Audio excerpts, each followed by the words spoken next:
Good morning, students. Welcome to CI International School online study system.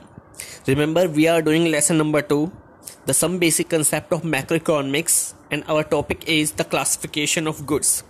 Remember, in the last assignment, we have discussed the intermediate goods and the final goods. We have already clarified and the example of intermediate and the final goods. Let's take a difference once again between the intermediate goods and the final goods.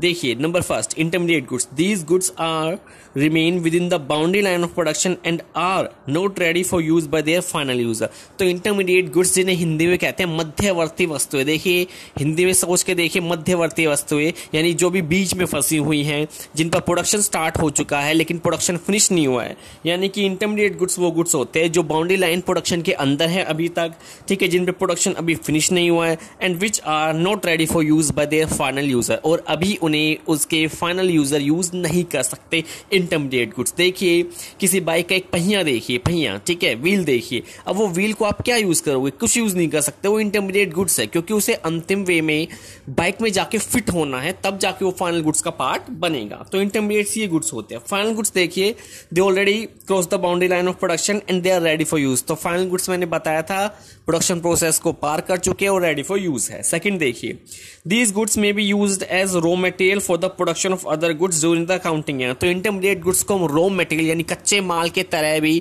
प्रयोग करते हैं. जैसे एक carpenter को अगर furniture बनाना है तो उसके लिए कच्चा माल क्या होगा? डेफिनेटली वुड, लकड़ी होंगी, टिम्बर होंगी डेफिनेटली. तो वो टिम्बर रॉ मटेरियल है और इंटरमीडिएट गुड्स वो कहलाएगा. दूसरी तरफ देखिए final goods. These goods are not used as raw material. इन्हें रॉ मटेरियल के यूज में नहीं किया जाता, ठीक है, प्रोडक्शन में during the accounting year. Third देखिए, दीज गुड्स में भी रीसोल्ड. इंटरमीडिएट गुड्स जो होते हैं वो रीसोल्ड पर्पस के लिए खरीदे जाते हैं, अपने सेल्फ पर्पस के लिए नहीं खरीदे जाते. जैसे एक रिटेलर या होलसेलर, होलसेलर नहीं खरीदा वो रिटेलर को बेचता है या ग्राहक को बेचता है.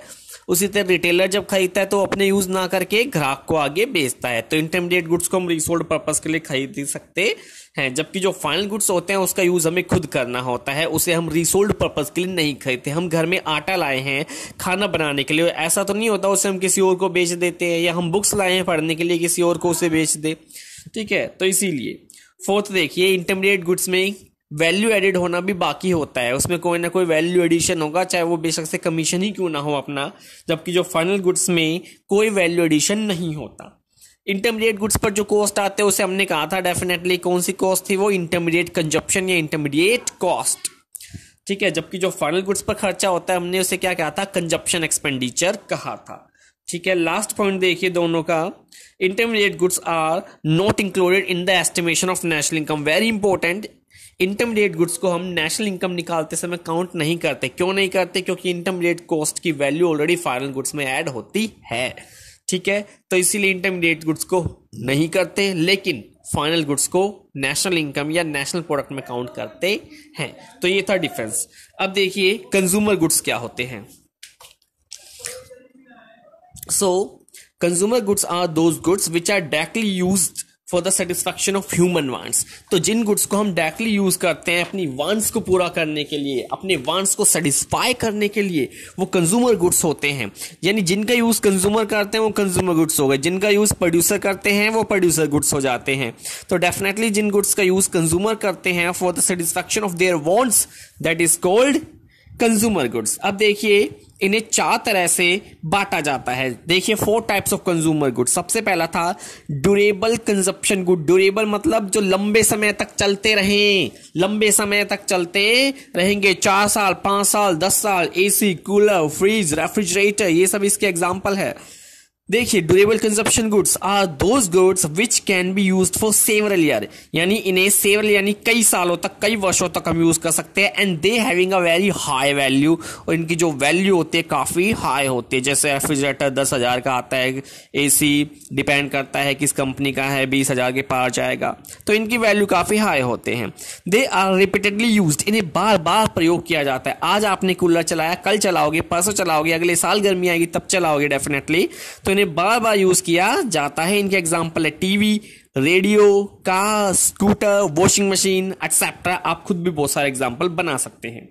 Durable goods. सेकंड देखिए सेमी ड्यूरेबल गुड्स, ठीक है। सेमी ड्यूरेबल गुड्स जो ना तो बहुत लंबे समय तक चलते हैं और ना बहुत कम समय तक चलते हैं, यानी फिर कब चलेंगे, 1 साल या 1 साल से थोड़े बहुत ज्यादा, जैसे कि 12 महीने चल गए, 14 महीने चल गए, 15 महीने चल गए, बस ऐसे गुड्स सेमी ड्यूरेबल गुड्स कहलाते हैं। देखिए, semi consumption durable goods are those goods which can be used for a period of 1 year और स्लाइटली मोर यानी थोड़ा सा अधिक, 1 साल या 1 साल से थोड़ा सा ज्यादा चलेंगे, जैसे कि 13 महीने, 14 महीने, 15 महीने आपके चल गए।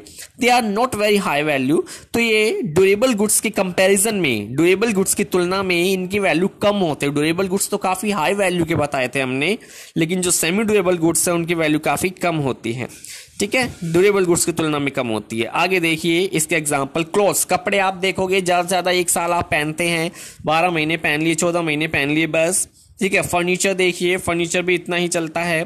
क्रॉकरी आइटम जो कांच के आपके गिलास वगैरह या बाउल्स वगैरह जो आते हैं वो भी इतने लंबे समय तक नहीं चलती। इलेक्ट्रिक गुड्स देख लीजिए, पंखे हो गए, ठीक है, आपकी प्रेस वगैरह, आयरन्स वगैरह हो गई, तो ये भी इतने ही चलते हैं। हाँ, इन्हें आप रिपेयर करा के लंबे समय तक यूज करते हैं, लेकिन स्टार्टिंग में इतने ही चल पाते हैं। They are the example of semi durable goods. ठीक है, लेस देन 3 years भी इनकी वैल्यू कई बार होती है। नॉन ड्यूरेबल या सिंगल यूज गुड्स देखिए, सिंगल यूज गुड्स जो एक बार ही प्रयोग होंगे, एक बार से ज्यादा प्रयोग नहीं होंगे, जिसे केवल एक बार यूज किया जा सकता है। सोच के देखिए, जैसे ब्रेड, मिल्क, बटर, एक बार खाओगे, बार बार नहीं खा सकते उसे, बार बार खाने के लिए नया लाना पड़ेगा। सो नॉन ड्यूरेबल और single use goods are those goods which are used in a single act of consumption, single act of consumption, एक बार में जिन्हें कंज्यूम कर लिया जाता है, लाइक ब्रेड, बटर, ये सारे आपके एग्जाम्पल हो गए। इनकी वैल्यू बहुत कम होती है, इन्हें बार बार हम नहीं खा सकते। ठीक है, एलपीजी गैस आपकी हो गई, मिल्क, पेट्रोल, ये सब इसके एग्जाम्पल है। लास्ट देखिए सर्विसेज, सेवाएं जो होती है। ठीक है, देखिए, services are those non material goods, is non material लिखा हो, इन्हें आप इंटेंजिबल भी लिख सकते हैं, अमूर्त, जिन्हें देखा नहीं जा सकता। सर्विसेज को महसूस कर सकते हैं कि सर्विसेज अच्छी लगी या खराब लगी। ठीक है, तो उसे महसूस किया जा सकता है, इसलिए ठीक है, इंटेंजिबल ना हो के नॉन इंटेंजिबल होती है, अमूर्त होती है, नॉन मटेरियल होती है, जिसे देखा नहीं जा सकता, छुआ नहीं जा सकता, केवल फील किया जा सकता है। So services are those non material या